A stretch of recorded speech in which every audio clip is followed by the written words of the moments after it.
Salut, c'est Hugo, j'espère que vous allez bien, que vous avez passé un bon week-end. On perd pas de temps, installez-vous et on est parti pour un nouveau résumé de l'actualité du jour en moins de 10 minutes. Pour commencer, on va donc parler du Covid-19 et des débats autour d'un reconfinement avant Noël en France. Samedi, les deux prix Nobel d'économie en 2019, l'américain Abhijit Banerjee et la française Esther Duflo, ont publié une tribune dans le journal Le Monde dans laquelle ils proposent un reconfinement national avant Noël du 1er au 20 décembre. Alors pourquoi un reconfinement avant Noël? En fait, pour eux, les fêtes de fin d'année risquent d'augmenter les contaminations parce que tout le monde va se retrouver en famille, dans des espaces fermés et souvent avec les grands-parents. La solution, selon eux, c'est donc de prendre de l'avance sur le virus en confinant la population pendant 3 semaines avant un événement à risque, là en l'occurrence donc les fêtes de fin d'année. En gros, ça permettrait de ralentir l'épidémie et que le moins de personnes possible soient contaminées au moment des rencontres de Noël. Et puis au-delà de ça, ça permettrait éventuellement d'éviter un nouveau confinement après Noël avec beaucoup plus de cas de Covid-19 et de morts chez les personnes fragiles. Alors hier, le ministre de la Santé Olivier Véran a réagi à cette solution. Pour lui, pas question de décider de mettre en place un confinement préventif en mode on se confine maintenant pour se réunir tranquillement en famille juste après. La mise en place ou non d'un confinement, pour lui, dépend surtout de la situation dans les hôpitaux par exemple. En France, hier, on comptait plus de 11 000 nouveaux cas en 24 heures, soit 10 fois plus de nouveaux cas par jour que début août et 27 décès supplémentaires, alors qu'à l'échelle mondiale, et bien selon un dernier décompte de l'AFP, on a dépassé la barre symbolique du million de morts dans le monde. Autre sujet en France, on va parler d'une enquête de l'émission Zone Interdite, diffusée hier soir sur M6, qui a choqué pas mal de monde. Enquête aborde un sujet très tabou, la prostitution des mineurs. Les journalistes de Zone Interdite ont enquêté pendant 2 ans sur le sujet et ont réuni de nombreux témoignages de jeunes filles qui se prostituent. Parmi les témoignages, il y avait notamment celui d'Amandine, une jeune fille de 17 ans qui explique qu'elle a commencé à se prostituer lorsqu'elle était en 3e, donc à 14-15 ans. Elle explique avoir d'abord commencé de temps en temps dans une cave en faisant des fellations pour 20 € avec une amie, et elle détaille qu'elle consommait beaucoup de drogue et d'alcool pour ne pas avoir mal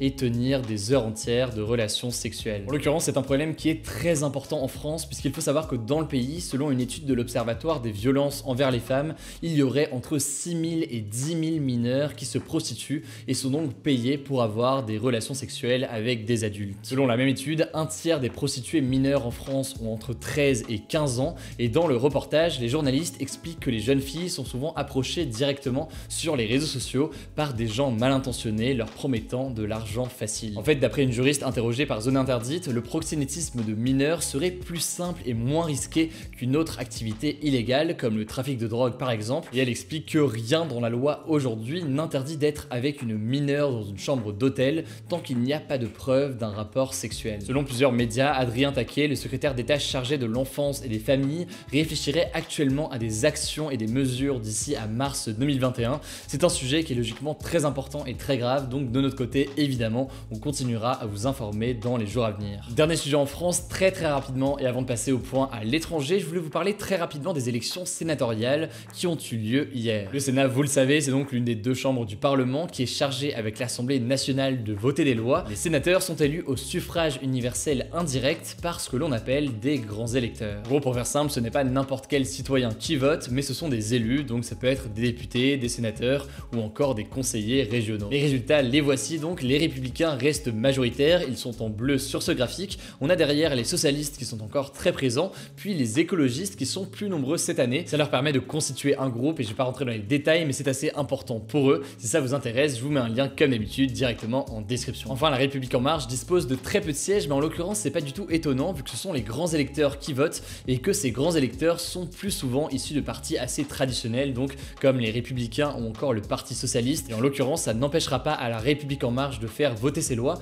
vu qu'au Parlement, c'est l'Assemblée nationale qui a le dernier mot et l'Assemblée nationale est composée majoritairement de députés de la République en marche. Voilà, je vais pas rentrer plus dans les détails du mode d'élection et des résultats, mais si ça vous intéresse du coup, je vous mets des liens en description et l'important à retenir, c'est donc que la droite reste majoritaire au Sénat. Comme tous les jours, on fait un point à l'étranger et on commence tout de suite avec une révélation explosive du journal américain The New York Times concernant les impôts de Donald Trump. En fait, le New York Times a eu accès aux déclarations d'impôts de Donald Trump sur 20 ans et les journalistes ont découvert qu'il n'a payé que 750 € d'impôts fédéraux sur le revenu en 2016, l'année donc de son élection, mais aussi même chose en 2017, sa première année en tant que président. Au-delà de ça, au cours de 10 des 15 années précédentes, il n'a même rien payé du tout et à titre de comparaison, Barack Obama et George W. Bush ont chacun régulièrement payé plus de 100 000 € d'impôts par an. Mais alors comment est-ce qu'on peut expliquer ça? Eh bien Donald Trump a perdu beaucoup plus d'argent qu'il n'en a gagné, car plusieurs de ses sociétés, dont des clubs de golf ou encore son hôtel à Washington,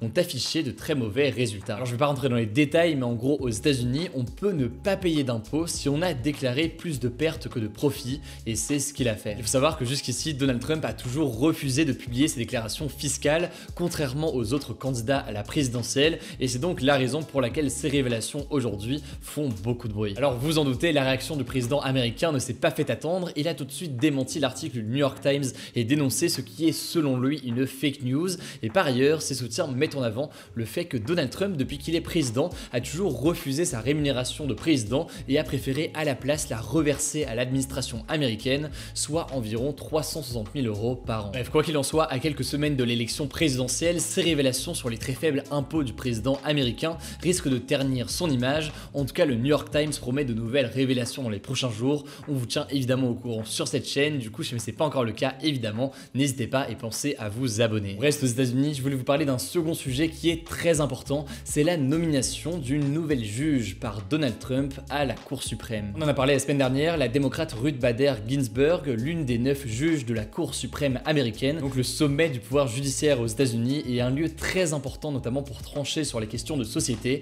est décédée et doit être remplacée. Comme le veut la loi américaine, c'est au président de nommer un nouveau juge qui doit ensuite être validé par le Sénat. Et bien ce nouveau juge nommé par Donald Trump, c'est une nouvelle juge et elle s'appelle Amy Coney Barrett. Pour vous la présenter en 2 mots, c'est une professeure de droit âgée de 48 ans, catholique pratiquante et mère de 7 enfants. Elle est notamment connue pour être opposée à l'avortement, très favorable au port d'armes et les lois concernant l'immigration de Donald Trump.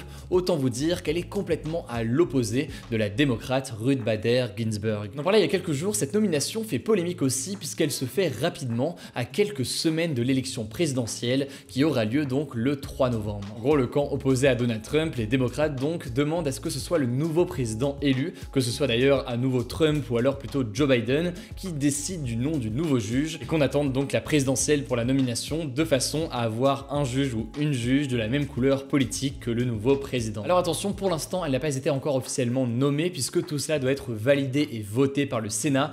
Et évidemment, comme d'habitude, on vous tient au courant quand c'est le cas. Avant le débat, vous le savez, on passe à la note positive et aujourd'hui, rapidement, je voulais vous parler d'une bonne nouvelle concernant l'égalité femmes-hommes. En fait, une étude de l'INSEE vient de révéler que le nombre de femmes cadres a été multiplié par 6 en l'espace de presque 40 ans en France. Ce qu'on appelle les cadres aujourd'hui, c'est assez large, je ne vais pas rentrer dans les détails, mais on parle en général de catégories supérieures de salariés, donc ça peut être des managers, mais aussi des ingénieurs. Bien aujourd'hui, en France, les femmes représentent 42% des cadres et des professions intellectuelles supérieures, alors qu'elles n'étaient que 21% en 1982. Vendredi, exceptionnellement, il n'y avait pas de débat, du coup, logiquement, il n'y a pas de résultat aujourd'hui, mais quant au débat du jour, c'est le suivant. Êtes-vous favorable à un reconfinement préventif de 3 semaines avant Noël? Vous le savez, pour participer au débat, comme d'habitude, c'est très simple. Vous cliquez sur la chaîne Hugo Décrypte, vous allez dans l'onglet communauté. À ce moment-là, vous aurez le sondage du jour pour voter en un clic, ainsi que les sondages des jours précédents si ça vous intéresse. Voilà donc pour ce résumé de l'actualité en moins de 10 minutes. Je disais donc, pour ne pas rater les résumés suivants, pensez à vous abonner directement à cette chaîne YouTube. En description, je vous mets des liens pour en savoir plus. N'hésitez pas aussi, pourquoi pas, à nous suivre sur Instagram pour les petits résumés de l'actualité en moins de 1 minute cette fois-ci. Je crois que j'ai tout dit, prenez soin de vous et on se dit à demain pour une nouvelle vidéo.